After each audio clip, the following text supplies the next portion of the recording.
About time, we finally got to the man himself, Morgana. Whether you call the man actually girl crazy or an absolute amazing healer here, he does it all. Like, we already know this is one of the few healers that I've been trying to do a freaking video on for quite some time here, and we're gonna break them down as usual here. So if you haven't been for these videos, pretty much how they go, we got of course the passive, skill priority, weapon options, best gear sets, everything you want to know about this character, and just pretty much the overall overview for this character and the team comps you can possibly be using.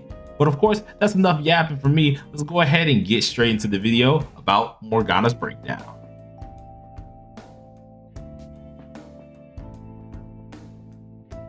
Alrighty, so taking a look at the man himself, Morgana, we're gonna immediately go ahead and go over pretty much his passives and should you dupe him. So off rip, we're gonna immediately take a look at his passives. I have him currently only one duped here. Hopefully I can get some more. But if we go ahead and take a look at his passive, if I can get it pop up right here, we have the first A0. Now pretty much at this thing here, he's able to obtain a layer of intuition, which pretty much at this point of time, whenever you use a heal skill or something of that sort, there will be a green little icon by his, of course, little name here, which will at least tell you that he has intuition stacks.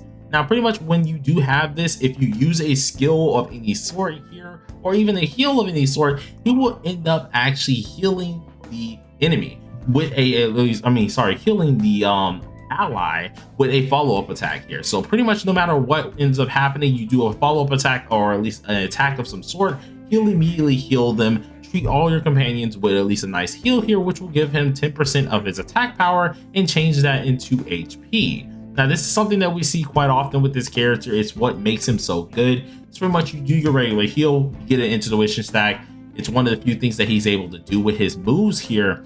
And once you get that intuition stack here, you're actually able to then just use any move and he will immediately follow up with it. Whether you have two of them, normally you only have two, and each of those will be an AOE heal. Now, he can crit off these AOE heals, so it is really, really good to have this passive, of course, as a A0. Now, should you dupe this character, I say over the time that he's out, of course, if you can get him just off of 50/50s, it isn't the worst thing in the world because his dupes are actually kind of worth it.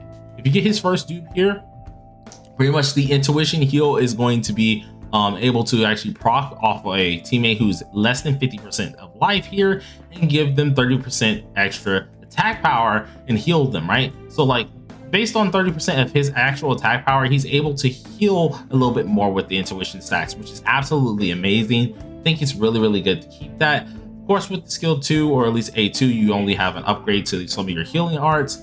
A3, you get another passive here, which is called Do Not Disturb, in which the healing is increased by the main target by 33%, which is absolutely amazing. At A4, you get yourself some more passive things here, which is really going to be going about at least the Miracle Punch here. And then A5 is an upgrade onto his highlight. Pretty much once you get this here, when the companion is actually resurrected, he's able to do an additional 60% of attack power here and put it as life value. So pretty much the more attack power you have on this character, 60% of that is going to go even more so into life value, so you get spawned with more health. Of course, if you have A6, you guys already know that's like the absolute craziness type beat, where of course if you're wailing, you kind of have this. Or if you've just been incredibly unlucky with getting other characters, you probably do have this here as well, and which can give you a decent bit of decent bit of help when it comes down to the Miracle Punch and give you that no longer reducing crit thing, and it pretty much helps you hit your Miracle Punch all the time instead of reducing your crits here, which is really, really nice. Overall, would I say dupe this character out? I mean, in the long run, surely you could dupe him out. You can try to get him higher. I don't think it's a need to like try to speed run him. So if a lone banner came out for him, I'd say you go ahead and skip, but definitely try to at least get A1. And if you can make it to A3, those will be your main two to go for. Other than that, you can kind of just pass by on this character. But let's go ahead and check out the skill priorities.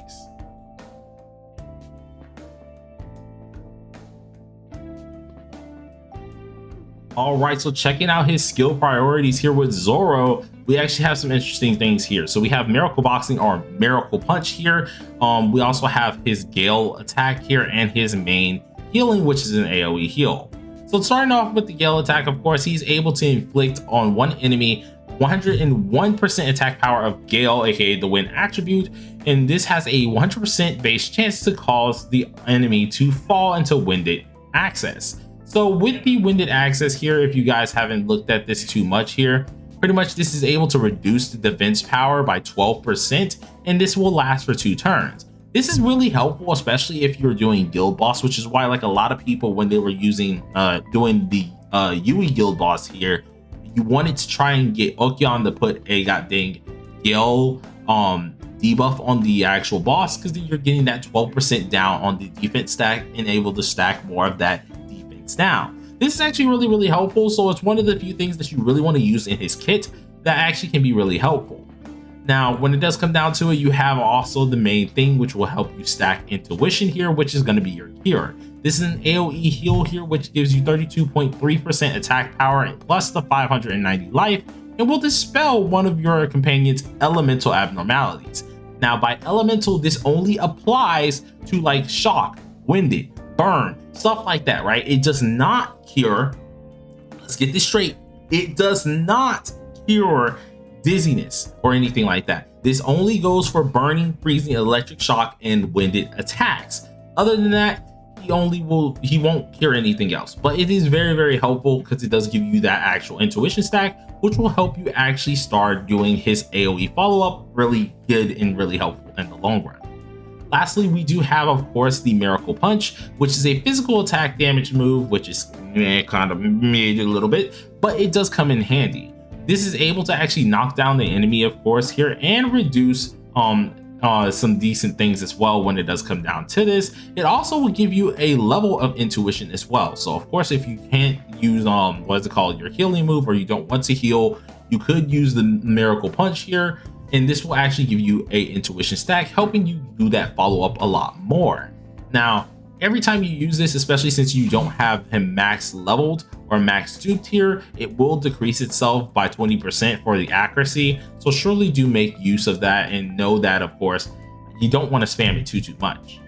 Now alongside of this, of course, you do have his one more, which actually allows you to or at least his highlight, which actually allows you to revive one companion with a little bit of their health here, which is very helpful as well. But this is going to be based off his attack power as well, so you want to make sure his attack power is pretty dang decent. Now when it comes down to skill priority, I'm gonna be honest with you, I would like to say out of the skill priority deals, you definitely want to get up his AOE healing, and then you want to go ahead and try to focus on his combat skills for the highlight. Now if we weren't adding in the highlight, right, and we're just talking about the skills themselves, get up the healing, get of course miracle boxing up here, because these are your main things, these are your bread and butter, right? These are going to help you for your intuition, so you really want to have that first. So first priority, or at least prioritize the heal, then prioritize Miracle Punch, and then go for the Gale Force immediately. Now if we were adding in of course the highlight, I would definitely say go ahead and use the here, highlight, Miracle Punch, and then save Gale Force as last, mainly just because this is really helpful, sure, but you really want to focus on mainly keeping your teammates alive, aka with this lovely highlights, as well as mainly just triggering off your intuition. So I would definitely suggest 1, 2, 3, 4, or 1, 2, 3. So surely do not make note of this, but that is just a skill priority. Let's go ahead and move into the weapon options.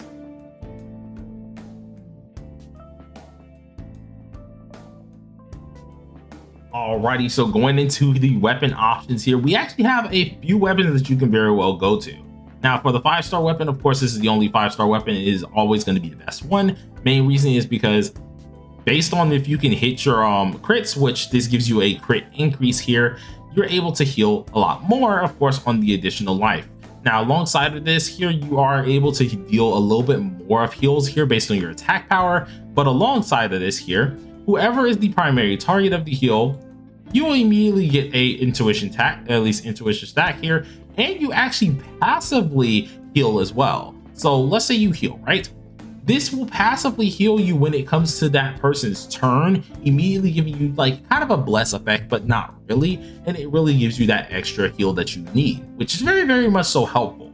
Now of course, you could very well use the other 4 stars here, or at least the 4-star here. I don't actually have his other 4-star weapon, but there's another 4-star weapon that you also can have, I would recommend, if you were here for the event, use this one, because technically this weapon is overall better than a R1 5-star weapon. The only difference is the R1, or at least the 5-star weapon itself, gives you an additional of life that you can get on your character. I think it's like 2 extra additional heals, while this one does not give you that extra additional heal. You only get just the regular old heal here, but this heal, when it is fully max duped, which if I'm being honest with you, everyone should have this fully duped. I actually have not done it myself. I actually got to test this out so you guys can see the differences, because I know some people were curious about that, but this actually has been tested.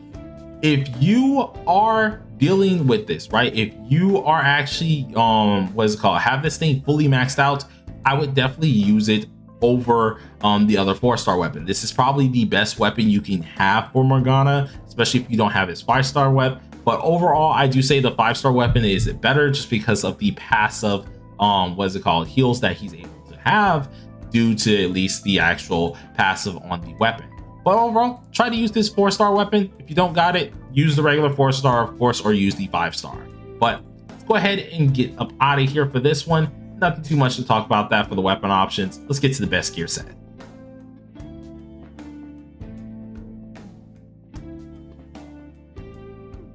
Alrighty, so get into his best gear set here. We're going to be looking at the treatment set. Now, this set is really good here. It's actually one of the few sets that I would use for him. He does have a few others that you could possibly use. I don't really recommend it though. This one's definitely the one you want to go for, and it really does have a lot to offer when you're thinking about the the usage of this character in general here.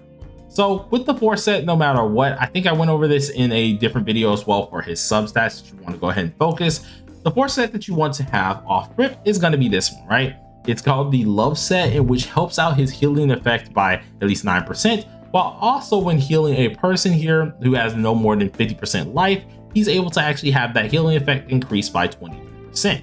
Now, of course, if it's paired with the focus here, the focus arcana card, whenever you hit a critical, you actually are able to actually get more healing off of this, and it will increase your attack power by 19.0% for 2 turns. So this is the best way to start utilizing this, right? So you heal immediately, use a miracle punch, or go ahead and use your wind attack here. This will help you out in the attack department if you do want to deal some attacking with Mona.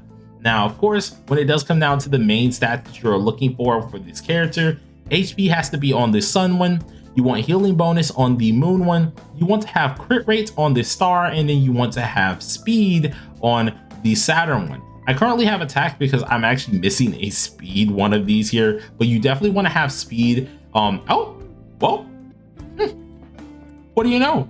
We must have just farmed that bad boy up. But you want to have freaking speed on this one because he does need to get up to the plate here, and it will be very helpful. Now, unfortunately, we got terrible rolls there, but you get pretty much the gist of this, in which you just want to go ahead and make sure this man is able to deal as much as he possibly can to pretty much just help out your team overall. But without further ado, that's pretty much what you want to run on this guy. Just make sure he has a ton of at least those little stats, and it will help out your team immensely. But let's go ahead and get into the next side of this, which is going to be his best team comps.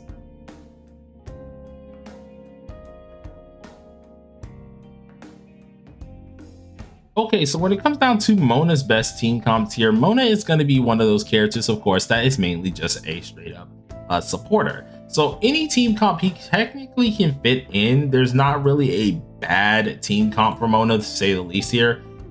There's just like pretty much just good team comps in general for him. There's nothing too bad about, of course, using him.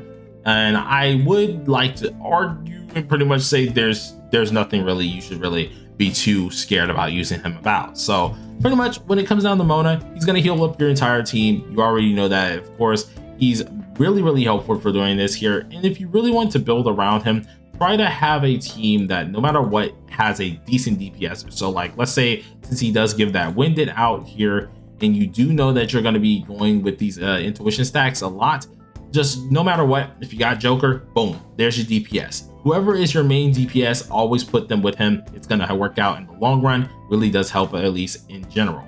At this point, you can technically run whoever. Seeing that he's trying to keep your team alive, you don't need another healer. You can use a buffer, you can use a defender, so I can use something like this, and this very well could work. If you wanted to, you could even use a secondary attacker with him. It really would not matter too much, but at the end of the day, no matter what, if you're using a secondary attacker, you must have Wonder on the support set to keep everyone also a little bit, I want to say, in safe hands, because having too much attack with him is going to be very bad.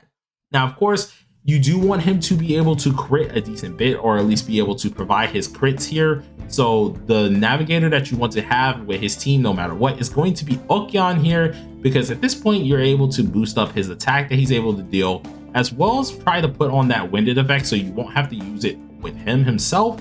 But you can boost up his attack, boost up his crit stats himself, and be able to actually proc off those crits that he very well do need with his intuition stacks. If you do feel a little bit iffy, you could use Puppet, but I would really recommend, if you're using Morgana in any team here, try to build a decent team that has, of course, I want to say, an attacker himself, the actual attacker nav that will help him out on a lot of his heals, and then either a defender or a debuffer. There's not really a huge need to have a double attacker in his team, so most likely using a defender or a debuffer of some sort would be more of a smart way to go. But overall, that's pretty much all you have to do when it does come down to his whole set here, you guys. So that should be it for at least the best team comps. But overall, hopefully you guys found this video very much so helpful. If you did, be sure to smack that like button and also subscribe for more here. Got another team comp, or at least another build guide, coming out very soon, so surely do look forward to that. Well, till then, everybody, peace out and enjoy the rest of your day.